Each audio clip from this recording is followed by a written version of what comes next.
everyone, one of my toxic traits is reading everything everywhere all at once. So without further ado, let's look at the 7 books that I'm currently reading right now, shall we? In terms of physical books, first we have Hunted and Holly, a festive dark romance novella featuring good old Saint Nick and Carolyn, the woman who tries to kill him. This book is a choice, specifically my younger sister's book club pick for the month. It's not necessarily my cup of tea, but it's short, so we're gonna stick through it. I think it's her way of getting back at me because I made us all read Morning Glory Milking Farm last month, and I think I traumatized them a little. Next is Tell Me Again. This is a book that's a bit more up my alley. I don't think I can show the cover of the special edition I have, so I'm just gonna insert here. This book features 2 estranged best friends, Coop and Josh, who meet again and fall in love.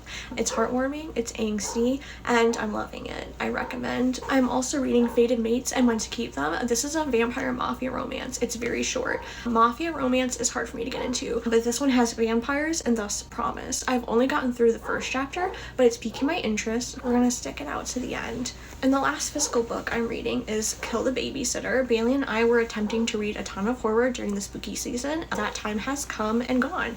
I'm on the struggle bus to finish this one because I have lost motivation to annotate and read at the same time. But we're gonna push through because I find this book to be genuinely intriguing. Instead of iPad kids, they are Ouija board kids. It's different. We're loving it. And Bailey, I promise I'll get this done before the end of 2024. Okay, love you. Now let's move on to audiobooks. First, I'm listening to Lights Out. This is a stalker kind of dark romance featuring Josh, who's the son of a serial killer, and Allie, the girl who falls in love with him. This book kind of gives adult I Hunt Killer vibes, and I'm living for that. I also tend to love anything that Jacob Morgan does narration for because I think he always does a phenomenal job. I'm also listening to Prisoner, which is very intriguing. It has a very interesting political and magic system.